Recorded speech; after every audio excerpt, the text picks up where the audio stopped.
हाँ तो प्यारे बच्चों, आज हम लोग फिर से हाजिर हुए हैं अपनी रासायनिक अभिक्रियाएं एवं समीकरण की हमारी आज की लास्ट क्लास होने वाली है। और इसमें हम लोग कुछ इंपॉर्टेंट टाइप के क्वेश्चन करने वाले हैं जो कि आपके पेपरों में हूबहू देखने को जरूर मिलेंगे। इससे आपको 6 से 7 नंबर का जरूर क्वेश्चन मिलेगा। तो आइए शुरू करते हैं बिना किसी देरी।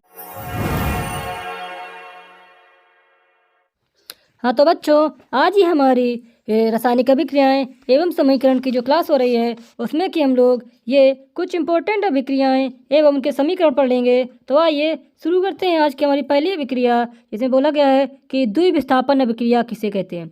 बच्चों ध्यान रखना, विस्थापन और द्विविस्थापन अभिक्रिया बस थोड़ा सा अंतर होता है कि द्विविस्थापन अभिक्रिया वह अभिक्रिया होती है जिसमें क्या होता है, ये जो आयन लगे रहते हैं तत्वों के साथ उनका आदान प्रदान हो जाता है, यानी किसका आयन इसके पास, इसका आयन इसके पास।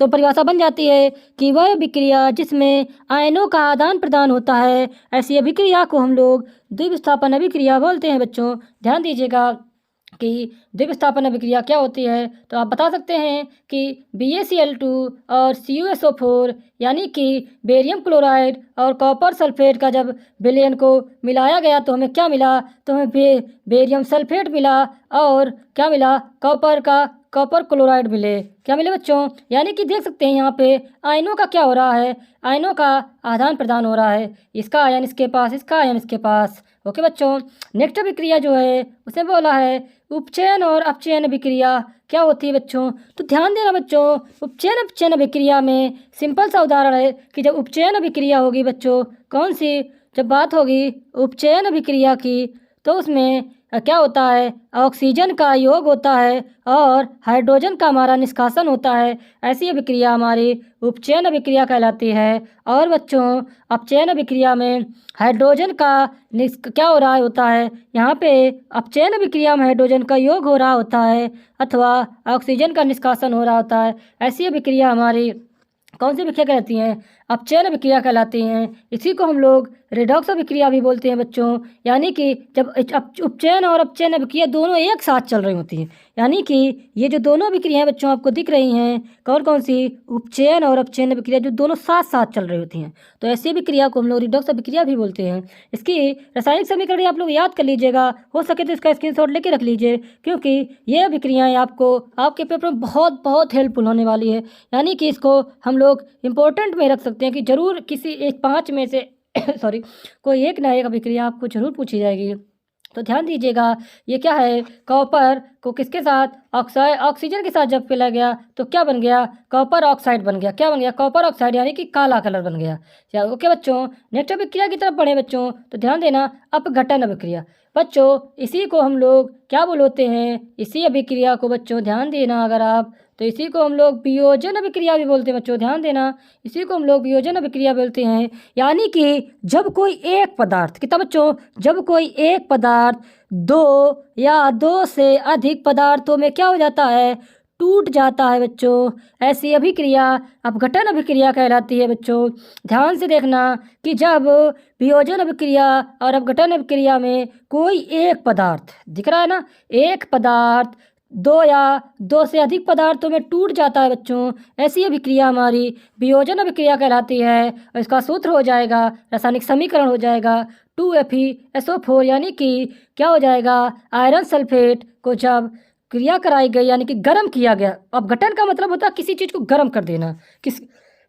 और ये अभिक्रियाएं 3 प्रकार से होती हैं, कौन कौन सी, विद्युत अपघटन, ऊष्मीय अपघटन और हमारा कौन सा अपघटन होता है, ऑक्सीजन का अपघटन। तो ध्यान देना बच्चों, यहाँ बन रहा क्या, आयरन ऑक्साइड बना और सल्फर डाइऑक्साइड निकली और सल्फर ट्राइऑक्साइड निकली। ओके बच्चों ध्यान देना, ये हमारी क्या निकली, ये दो तो गैसें निकल गई और ये क्या बन गया कि सॉलिड मिला, यानी कि तो क्या मिला, आयरन के सल्फेट मिले बच्चों।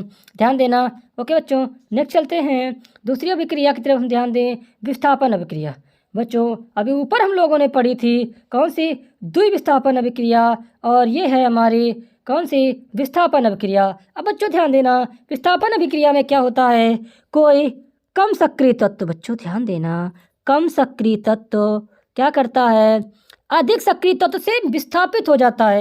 यानी कि हम कह सकते हैं कि जब कम सक्रिय तत्व को विस्थापित कर स्वयं उसका स्थान ले ले, ऐसी अभिक्रिया हमारी विस्थापन अभिक्रिया कहलाती है बच्चों। इसमें आप देख सकते हैं कि जो Fe होता है वह कॉपर की अपेक्षा अधिक सक्रिय होता है। कौन बच्चों? Fe जो होता है वह कॉपर की अपेक्षा अधिक सक्रिय होता है। यानी कि जब सक्रियता श्रेणी पढ़ेंगे तो हमारा Fe कहीं इधर होगा और Cu से नीचे होगा, यानी कि ये एक अधिक सक्रिय है कॉपर की अपेक्षा। तो आप यहाँ पे देख सकते हैं कि क्या बन गया, यहाँ पर हमारा आयरन के सल्फेट बन गए और कॉपर अलग हो गया। यहाँ पे कॉपर का क्या किया, सल्फेट से कॉपर को विस्थापित कर दिया। किसने? आयरन ने विस्थापित कर दिया बच्चों। ये बात भी आप लोग ध्यान रखिएगा और यह अभिक्रिया आप रट्टा मान लीजिए, लिख लीजिए, दिमाग में गढ़ लीजिए, लेकिन यह अभिक्रिया आपको जरूर पूछी जाएगी। तो बच्चों जितना कुछ हम लोग पढ़ेंगे अब सब इंपॉर्टेंट पढ़ेंगे, क्योंकि हम लोग तो विस्तार पूर्वक पढ़ चुके हैं। तो बच्चों यह अभिक्रिया भी आप लर्न कर लीजिए, इसको आप कई रूप में पढ़ सकते हैं। आगे बच्चों चलते हैं, छोटी सी अभिक्रिया संयोजन अभिक्रिया। कौन सी अभिक्रिया बच्चों? संयोजन अभिक्रिया। इसकी भी हम लोग परिभाषा रटे पढ़े हैं। किस तरह के रटे पढ़े हैं तो ध्यान दें। अगर बात करें संयोजन अभिक्रिया की तो बच्चों इसमें क्या होता है, दो या दो से अधिक पदार्थ मिलकर किसी एक ही पदार्थ का निर्माण कर रहे होते हैं। ध्यान देना बच्चों को, जब दो पदार्थ, एक ये पदार्थ हो गया, एक ये पदार्थ हो गया, ये जब क्या करता है, किसी एक ही पदार्थ का निर्माण करता है, ऐसी अभिक्रिया हमारी संयोजन अभिक्रिया कहलाती है। ये बात भी आप लोग ध्यान रखिएगा।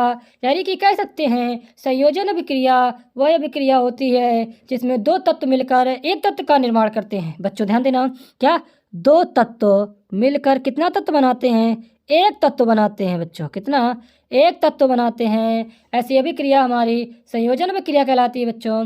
और आज की लास्ट अभिक्रिया, यानी कि अभिक्रियाओं को लास्ट करते हैं, इसमें बताया गया है कि हम लोग इसको रिडॉक्स अभिक्रिया। कौन सी बच्चों? रिडॉक्स अभिक्रिया किसे कहते हैं? तो ध्यान देना, रिडॉक्स अभिक्रिया वो अभिक्रिया होती जिसमें कि उपचयन, बच्चों अभी हम लोग ऊपर पढ़े थे उपचयन अपचयन, इसमें क्या है, उपचयन।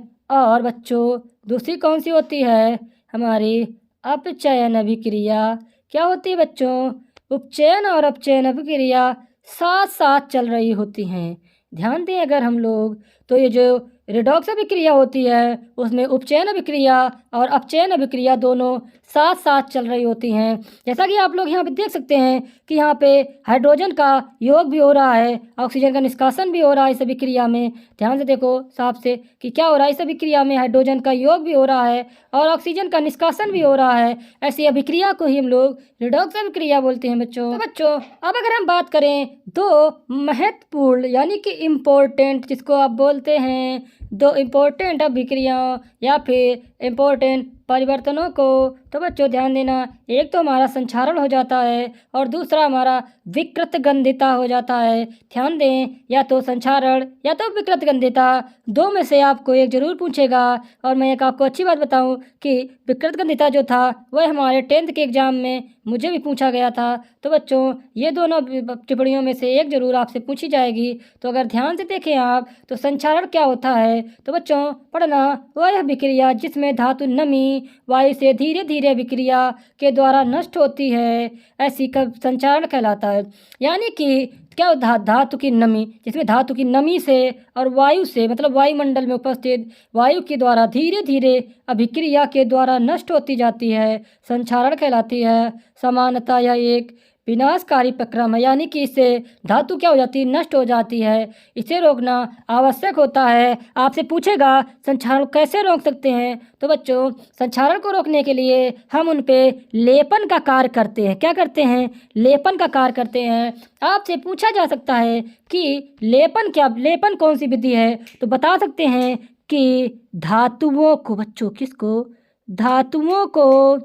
धातुओं को किससे, इससे संक्षारण से बचाने के लिए, धातुओं पर जो बचाव के लिए कार्य किया जाता है उसे ही हम लोग लेपन या लेपन विधि कहलाती है। तो बच्चों ध्यान दें अगर, तो लोहे पर जंग लगना यह किसका उदाहरण है? बच्चों लोहे पर जब जंग लगना यह हमारे एक संक्षारण का उदाहरण है। किसका बच्चों? यह हमारा एक संक्षारण का उदाहरण है। यानी कि संक्षारण एक प्रकार का लोहे पर काम करता है, चांदी पर काम करता है और तांबे पे काम करता है। लोहे पे किस प्रकार काम करता है, आइए देखते हैं। ये देख रहे हैं, ये क्या है, आयरन है और ये ऑक्सीजन और जल मतलब नमी।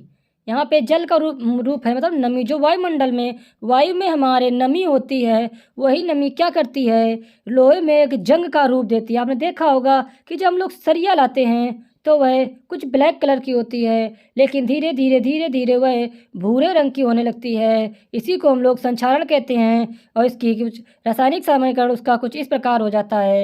यानी कि क्या बन जाता है, यहाँ पे आयरन सल्फाइड बनता है और जल का क्या होता है, निर्माण होता है। ऐसी अभिक्रिया को ही हम लोग क्या कहते हैं, लोहे पर जंग लगना कहते हैं। ये हमारा एक संक्षारण का उदाहरण हो जाता है बच्चों।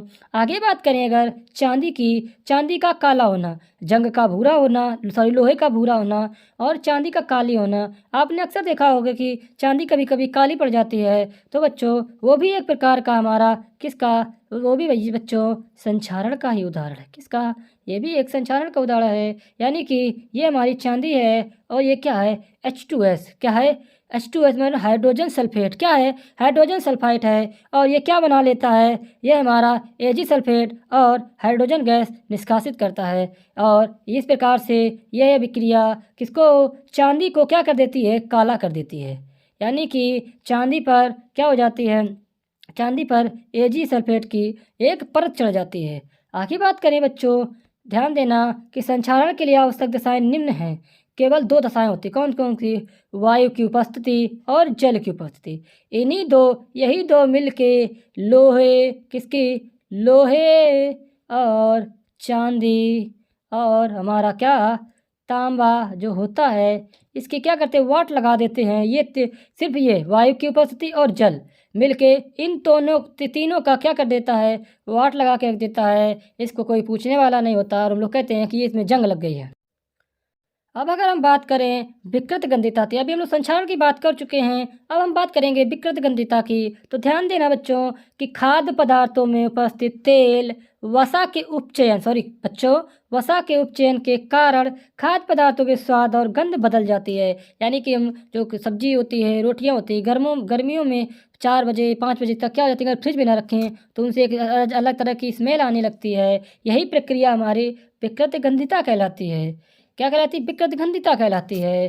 जैसे तले हुए आलू के चिप्स, पापड़ आदि कुछ घंटों दिनों के बाद बदली हुई गंध एवं स्वाद उत्पन्न करते हैं। कौन बच्चों, तले हुए आलू के चिप्स, पापड़ और ये क्या होते हैं, थोड़ी देर अगर रख दें इनको तो इनसे एक अलग प्रकार की क्या बच्चों, अलग प्रकार की गंध आने लगती है। इसी को हम लोग विकृत गंधिता बोलते हैं और इसकी यह परिभाषा बहुत ही सरल शब्दों में दी गई है। आप इसको जरूर याद करिएगा।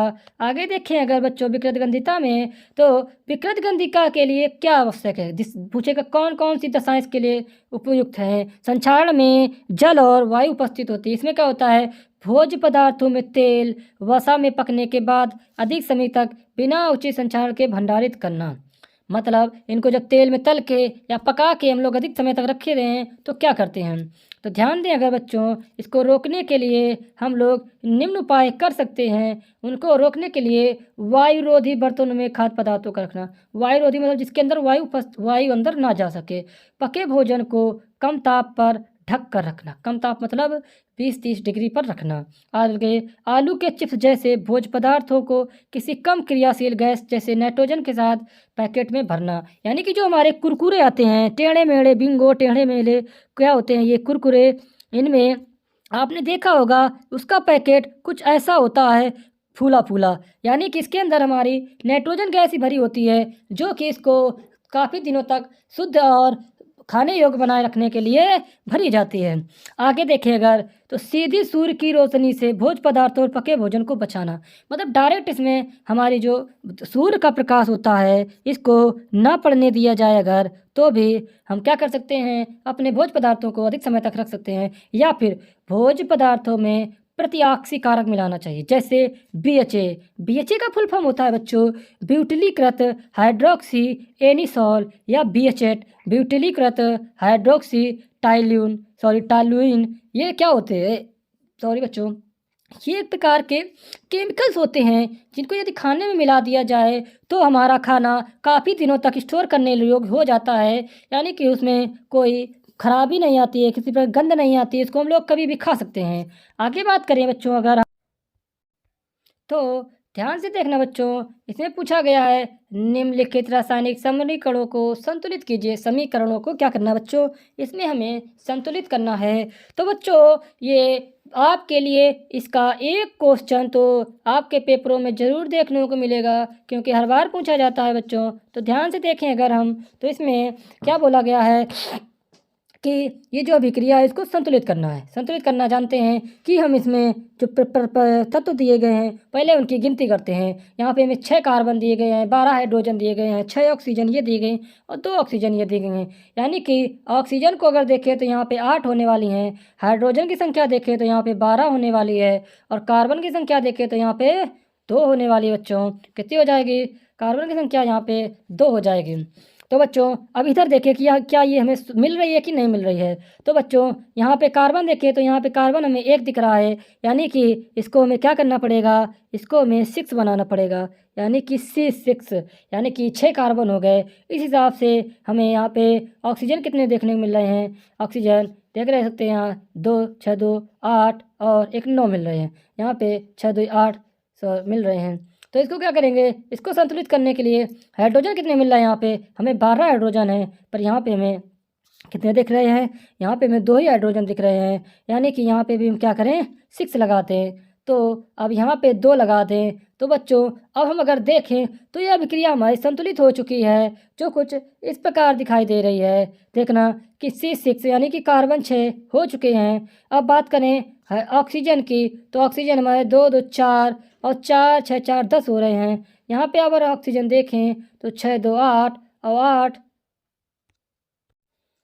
8 और यहाँ पे 2 नहीं बच्चों 6 होगा, क्योंकि तभी हमारी अभिक्रिया, यहाँ पे ऑक्सीजन ज़्यादा हो रहे हैं। देख सकते 6 2 8 और 8 6 14, तो इस हिसाब से 6 2 12 6 18 और इस प्रकार से कुछ हमारी अभिक्रिया बच्चों यहाँ पे संतुलित होती दिख रही है। आगे नेक्स्ट अभिक्रिया समझने के लिए हम लोग देखते हैं, इसमें हमारा सारे डाउट क्लियर होने वाले हैं कि यहाँ पे लिखा है CaCO3 और HCl। इसको हमें क्या करना है बच्चों, इसको हमें संतुलित करना है। तो बच्चों यहाँ देख सकते हैं आप लोग कि हमें क्या ये जो सोडियम सॉरी कैल्शियम है उसका 1 परमाणु मिल रहा है, यहाँ पे कैल्शियम का 1 परमाणु हमें मिला। यहाँ पे क्या है, यहाँ पे जो क्लोरीन है वो हमें कितनी मिल रही है, 2 मिल रही है, 1 मिल रही है, पर यहाँ हमें 2 दिखाई दे रही है। यहाँ पे हाइड्रोजन हमें 1 दिख रहा है, पर यहाँ पे हाइड्रोजन हमें 2 दिख रहे हैं। यहाँ पे ऑक्सीजन हमें 2 और 3 दिख रहे हैं, यानी कि ऑक्सीजन तो यहाँ प्रॉपर यहाँ भी 3 है, यहाँ भी 3 है। तो अभिक्रिया को हम संतुष्ट करने के लिए अब आगे बढ़ते हैं कि हाइड्रोजन हमें यहाँ ज़्यादा दिख रहा है, यहाँ कम दिख रहे हैं। तो ये हम यहाँ पे क्या करते हैं बच्चों, ध्यान से देखिएगा। तो यहाँ पे जो हाइड्रोजन है यहाँ 1 है और यहाँ पे हमें 2 दिख रहे हैं, तो यहाँ पे भी हम 2 लगा देते हैं। तो इससे हमें देख सकते हैं कि 2H मतलब H2 सॉरी 2 हाइड्रोजन यहाँ पे भी 2 हाइड्रोजन यहाँ पे, और यहाँ पे क्या होगा Cl2 2 हो गए, तो यहाँ पे 2Cl 2 हो गए। अब आगे देखिएगा तो इस प्रकार से हमारी क्या ये पूरी की पूरी अभिक्रिया संतुष्ट हो चुकी है, यानी कि इसके समस्त तत्व अब क्या ये पक्ष बराबर ये पक्ष हो गया है। बहुत ही सिंपल और छोटी छोटी बात आपसे पूछी जाएंगी, तो आप घबराएं नहीं, ये आपको 1 नहीं 2 बार में समझ में जरूर आने पड़ेगा। हमें सिर्फ क्या करना पड़ता है बच्चों, तो हमें ये वाला पक्ष इसके बराबर करना पड़ता है, यानी कि जितने ये तत्वों की संख्या यहाँ दी है उतने तत्वों की संख्या इधर होनी चाहिए। आगे देखिए बच्चों, इस अभिक्रिया में आपसे पूछा गया है कि यह अभिक्रिया को संतुष्ट कीजिए। तो बच्चों आप देख सकते हैं कि यहाँ क्या, यहाँ पे नाइट्रोजन 2 है, हाइड्रोजन 2 है, यहाँ पे हाइड्रोजन 3 हो गए और नाइट्रोजन 1 दिख रहा है, यानी कि नाइट्रोजन 2 था तो यहाँ पे भी 2 होना चाहिए। तो हम क्या करते हैं बच्चों, इसको संतुष्ट करने के लिए यहाँ 2 लगा देते हैं।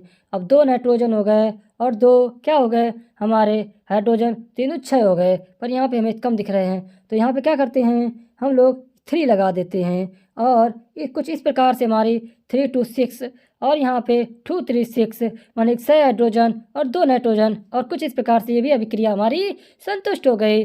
चलिए आज की लास्ट अभिक्रिया की तरफ जिसको संतुष्ट करने वाले हैं, तो ध्यान से देखना MnO2 HCl कि अभिक्रिया जब कराई गई तो कुछ इस प्रकार से मिली।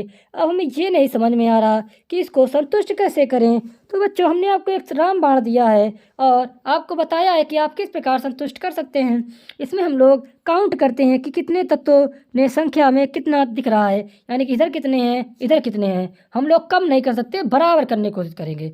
तो यहाँ पे क्लोरीन आप देखें अगर बच्चों, तो 2 क्लोरीन ये दिख रहे हैं, 2 ये दिख रहे हैं, यानी कि हमारा Cl कितना हो गया, 4 दिख रहा है। हाइड्रोजन यहाँ 2 दिख रहे हैं, क्या बच्चों, हाइड्रोजन यहाँ 2 दिख रहे हैं। ऑक्सीजन तो हमारा एक ही दिख। हाँ तो बच्चों, अब हम बात करें अगर कि हमसे पूछा गया है कि निम्नलिखित अभिक्रियाओं में प्रत्येक के लिए संतुलित रासायनिक समीकरण लिखिए, यानी कि ये जो अभिक्रियाएं दी गई हैं इनके हमें रासायनिक समीकरण लिखने हैं। तो आइए शुरू करते हैं। हम लोग आज रासायनिक समीकरण भी लिखना सीखते हैं कैसे लिखे जाते हैं। तो शुरू करते हैं आज की हमारी पहली अभिक्रिया, जिसे पूछा गया है सोडियम सल्फेट। बच्चों क्या पूछा है, सोडियम सल्फेट पूछा गया है। तो ध्यान दें, सोडियम यानी कि Na, ध्यान से देखना बच्चों। सल्फेट मतलब होता है बच्चों, क्या होता है, सोडियम का सल्फेट का मतलब होता है SO4। क्या होता है, SO4 होता है। और बेरियम क्लोराइड को कौन नहीं जानता है, बेरियम क्लोराइड का मतलब होता है Ba, और हमारा यहाँ पे क्या हो जाता है Cl2। ये हो जाता है, क्या हो जाता है, ये हमारा सोडियम सल्फेट हो जाता है और ये बेरियम क्लोराइड हो जाता है। बच्चों, जब सोडियम सल्फेट की क्रिया बेरियम क्लोराइड से होती है तो इसके आयनों का क्या हो जाता है, आदान प्रदान हो जाता है। यानी कि हम लोग कह सकते हैं बच्चों, इसका आयन इसके पास, इसका आयन इसके पास चला जाता है। और इस प्रकार से यहाँ देख सकते हैं आप, यहाँ बेरियम सल्फेट मिल रहा है, यानी कि Ba और SO4 मिल जाएगा।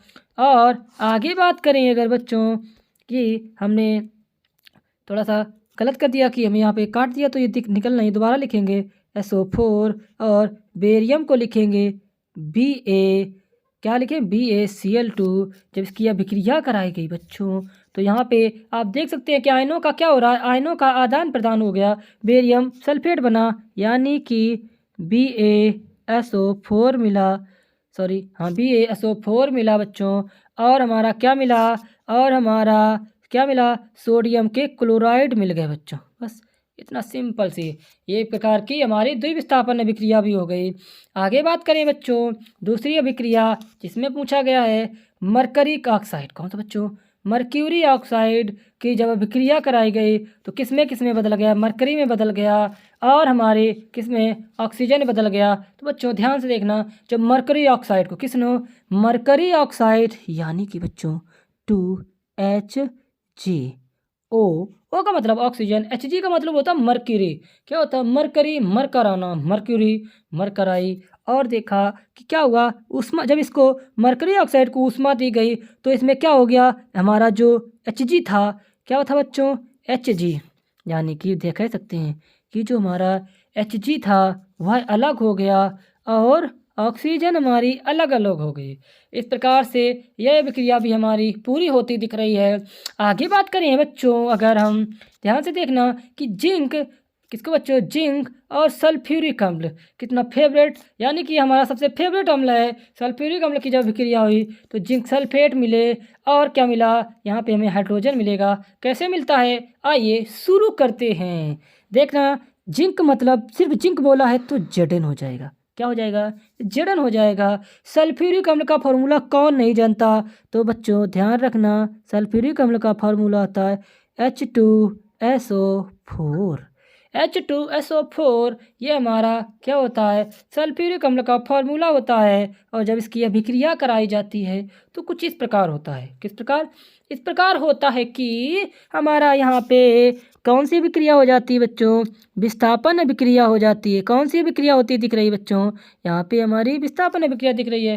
तो सिंपल सी बात है, H2 अलग हो जाएगा और हाइड्रोजन H2 अलग होके Zn के पास पहुँच जाए, Zn SO4 के पास पहुँच जाएगा और हाइड्रोजन को लात मार के घर से निकाल देगा। तो कुछ इस प्रकार से अभिक्रिया बनेगी ZnSO4। और क्या बनेगा बच्चों, ध्यान से देखना, ZnSO4 बना और ये जो H2 महाराज थे इनको लात मार के निकाल दिया गया है। और इस प्रकार से हमारी विस्थापन अभिक्रिया भी संपन्न होती है। ध्यान से देखना, Zn ये H2SO4 है, क्या बच्चों, यहाँ पे ध्यान से देखें, Zn और H2SO4 यानी कि सल्फ्यूरिक अम्ल। क्या बच्चों, सल्फ्यूरिक अम्ल की जब अभिक्रिया कराई तो क्या बन गया, ZnSO4 बना। और हमारा ये जो H2 महाराज थे इनको अलग कर दिया। एक प्रकार की विस्थापन अभिक्रिया भी हो गई और यह अभिक्रिया भी हमारी बन गई। यानी कि हम लोग रासायनिक अभिक्रिया को दोनों रूप में लिख सकते हैं। जब ऐसा बोलेगा तो ऐसा लिख सकते हैं, ऐसा बोलेगा तो ऐसा भी लिख सकते हैं। आगे बात करें लास्ट अभिक्रिया की, जिसमें बोला गया है कि क्या बोला है आयरन। किसको बच्चों, आयरन और कॉपर सल्फेट। ये सारा सल्फेट अपना पीछा नहीं छोड़ेगा जब तक हमारे की पेपर नहीं हो जाते हैं। इसके बाद हम लोग 10th-12th में भी इसको विस्तार पूर्वक पढ़ेंगे। तो आइए बच्चों, अगर आपको मज़ा आ रहा हो तो क्लास को लाइक करके अपने दोस्तों तक जरूर शेयर करें। कहीं ना कहीं आपकी सारी अभिक्रियाएँ किसी न किसी रूप में जरूर हेल्पफुल होंगी। तो आइए देखते हैं। आयरन मतलब Fe। जब केवल बोलेगा तो वो सिंपल लगा लें Fe। कॉपर सल्फेट को कौन नहीं जानता बच्चों, क्या हो जाएगा, SO4। ये क्या हो जाएगा, ये हमारा क्या हो जाएगा, कॉपर के सल्फेट हो गए।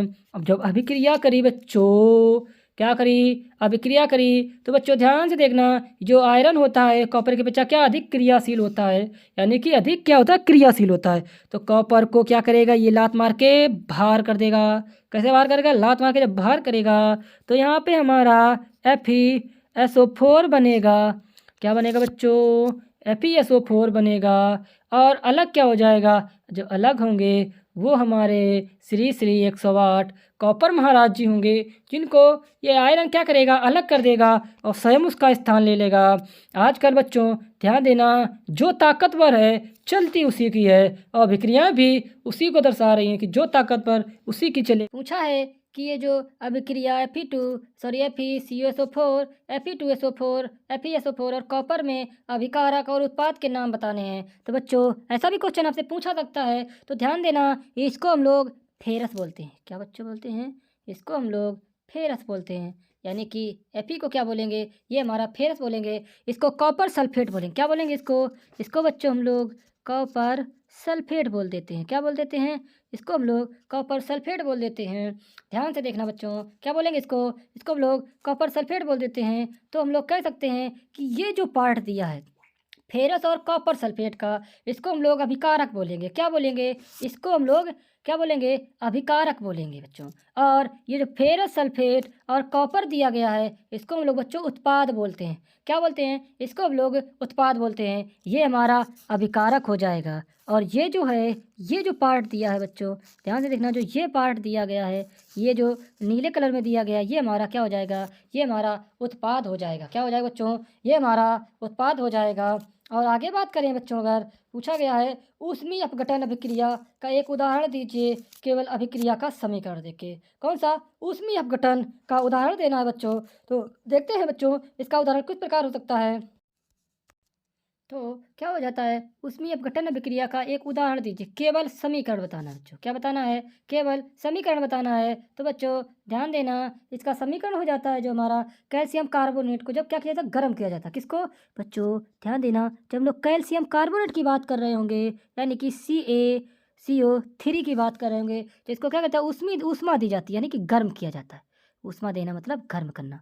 क्या होता है, जब गर्म किया जाता है तो बच्चों ये क्या हो जाता है, तो इसके अंदर कुछ उथल पुथल होती है। उथल पुथल कुछ इस प्रकार होती है, तो इसको हमने गर्म किया। किसको, ये जो दिया गया है, जब हमने इसको गर्म कर देते हैं, यानी कि जब क्लास में हम बच्चों को गर्म कर देते हैं तो उनमें कुछ उथल पुथल होती है और वो याद करने का प्रयास करते हैं। अब आप लोग ऑनलाइन देख रहे हैं तो मैं आपको पीट नहीं सकता, लेकिन बता सकता हूँ कि जब आप कभी पीटे जाएंगे तो आपके अंदर उथल पुथल होगी और पढ़ने की जिज्ञासा बढ़ेगी। तो जब इस पदार्थ यानी कैल्शियम कार्बोनेट को गर्म किया गया तो क्या हो जाता है, कैल्शियम ऑक्साइड बनता है, यानी कि CaO बनता है। कैल्शियम ऑक्साइड बनता है और क्या होता है, कार्बन डाइऑक्साइड बन जाता है। कार्बन डाइऑक्साइड बनता है और ये हमारा ऊष्मीय अपघटन का भी उदाहरण है। यानी कि हम लोग कह सकते हैं कि जब हम लोग कैल्शियम कार्बोनेट को गर्म करते हैं तो हमें कैल्शियम ऑक्साइड मिलता है और कार्बन डाइऑक्साइड गैस निकलती हुई साफ साफ दिखाई देती है बच्चों। अगर आपको यह हमारी क्लास अच्छी लगी हो तो अपने दोस्तों तक जरूर शेयर करें और हमारे सभी कमेंट करके बताएं और हमारे चैनल लर्न विद केनी सर को जरूर सब्सक्राइब करके अभी सब्सक्राइब करके बेल आइकन दबाएं, ताकि आपकी बोर्ड परीक्षा की तैयारी 100 में 100 लाने की कंप्लीट हो जाए। मिलते हैं नेक्स्ट वीडियो में, तब तक के लिए टाटा बाय।